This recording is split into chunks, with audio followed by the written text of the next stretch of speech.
Greetings, fellow travelers of the stars. Today, we embark on a journey into the immersive universe of Star Citizen. I invite you to join me in this exploration. In the Star Citizen universe, my journey often begins with a simple act of accepting in-game contracts. The beauty of the game, for me, lies in the organic nature of its storytelling. What starts as a straightforward mission can snowball into something completely unexpected. And so I strap into my ship, my vessel of exploration and intrigue. I dive headfirst into these contracts, fully aware that within each mission lies the potential for emergent gameplay that transforms a digital experience into an unforgettable journey.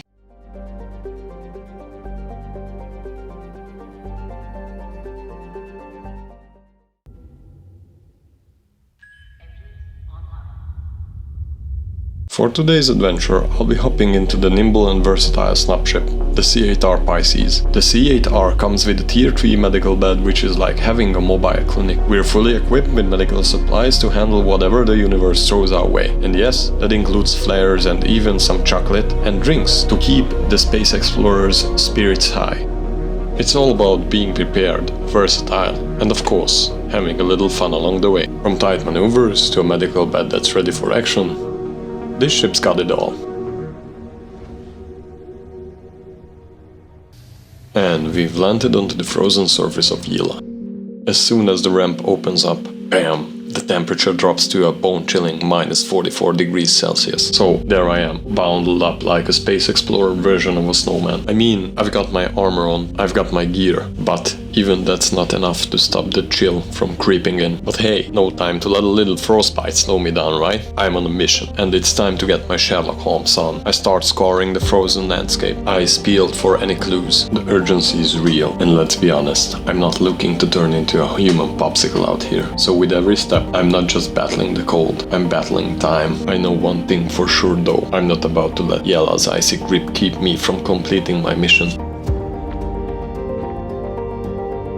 And then, after what feels like hours of searching, I spot it. A lifeless figure lying amidst the ice and metal. I know that I found what I came for, the lost crewman. As soon as I confirm the identity of the crewman, credits starts rolling in on my account. It's like the universe itself is rewarding me for cracking the case. The universe isn't letting me catch my breath just yet. I've accepted a new contract, and this time we're headed to Yela's asteroid belt. Our mission? Locate the missing ship, and not just the ship itself, but also the crew members, or at least what's left of them. So I hop back into my C8R and off we go through the asteroid belt. After I reach the ship's last known location, I disembark my ship and the search begins. And let me tell you, finding those crew members in the weightlessness of space is like a game of cosmic hide and seek. It's like they're playing their own version of astronaut tag. After some zero-G somersaults, I managed to locate each crew member, and finally, mission accomplished. No disoriented space ranger here, just a lot of floating bodies and a sense of accomplishment.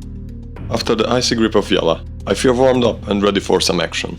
I travel back to Olisar for a short stop to switch to a ship better suited for some fight.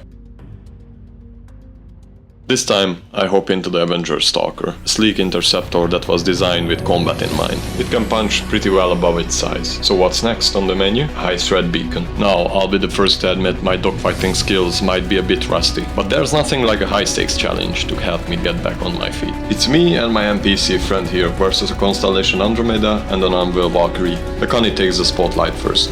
I'm trying my best to maneuver my ship into its blind spots, while slowly working my way through its aft chills.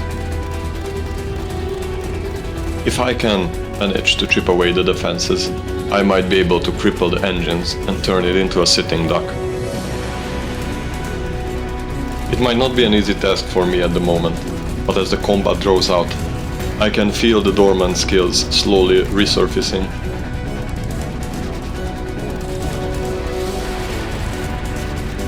After successfully destroying some of its hull, I find it a lot easier to dance around it. But this thing is far from being harmless just yet.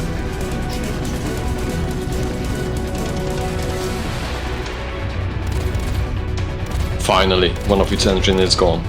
I move in for the kill, and in some seconds, the Andromeda is nothing more than floating scrap. Now, onto the Valkyrie. It's a big target, slow to maneuver, and its hits feel like tickles compared to the Constellation. This one is more like a walk in the park. After a brief exchange, I bring it down, turning it into nothing more than a salvage opportunity for someone else.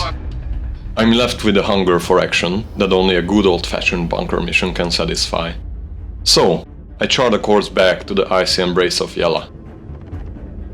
Touching down on the planet's surface, I position my ship right at the entrance of the bunker. Descending with the elevator, I step into the building, only to be met with enemy forces engaged in a skirmish with the local security forces. I quickly hunker down, taking cover as laser fire and bullets crackle.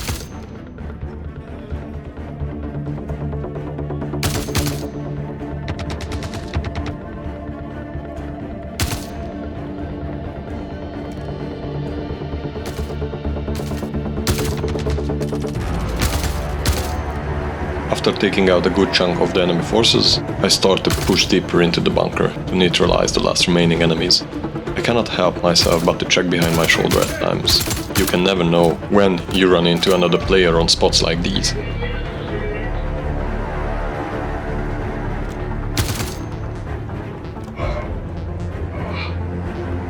Once the last of the attackers are down, I waste no time and start looking for useful gear that I can put to good use for later adventures. I want to bag and tag everything as fast as I can. It's not ideal to stay in these one-way in and one-way out bunkers on the long run.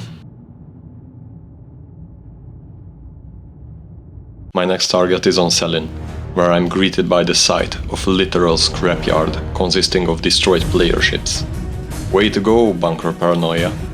Nonetheless, I'm not turning back now.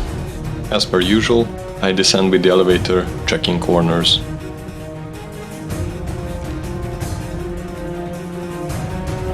And once I take my first shots, oh boy, am I in for a ride. Enemy NPCs instantly start to swarm on my position.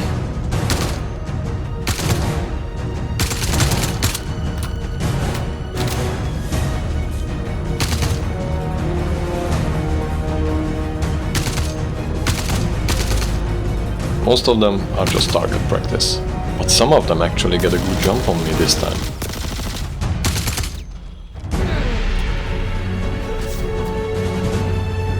Eventually, most of them fall, and I start sweeping the area, looking for a few still standing.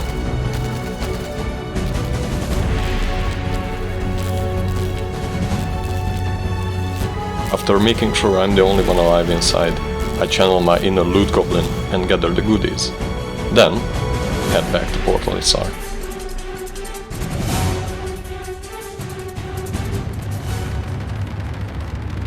Mission accomplished. It's time to reward my hard work with a new look. Motivated by my new drip, I decided that it's time to get my bounty hunting license. So, in I go to the Avenger, off we go to Microtech.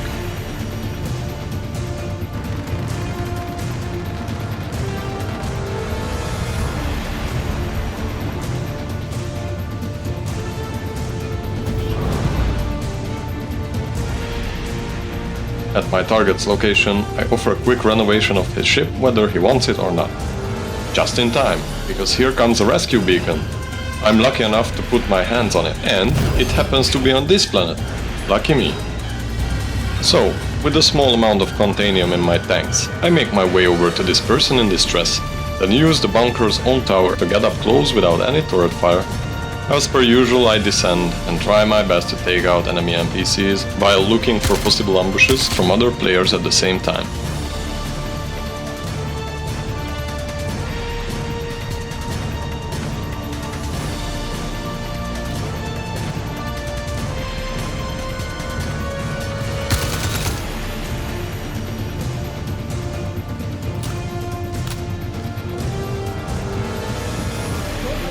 I'm trying my best to offer quality service time to this gentleman, but safety comes first, and I'm not reviving anyone with hostiles still present.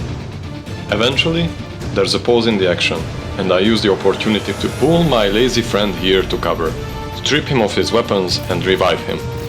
As I said, safety comes first. Take care, man. Once certain that my client doesn't require more help, I make my way to the nearest landing pad to refill my quantum and head back to Olisar. But it seems like that this is my lucky day. Another rescue beacon comes up and I'm unable to say no to the possible outcomes of such beacons. Let me hold you to that thought here. This fella seems to be in trouble in New Babbage. It's a no-fire zone, so I wonder what could have gone wrong there. Anyways, for this mission I'll take the train right to the business center.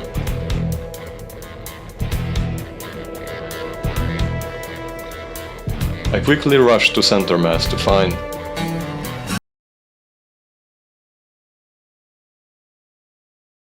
this awesome person informs me that he probably sent the beacon by accident. And he even paints me for coming nonetheless. Anyway, if you enjoyed the video, don't forget to hit the like button, subscribe, and maybe even tell me what was your most random experience so far with rescue beacons in the comments. See you in the verse.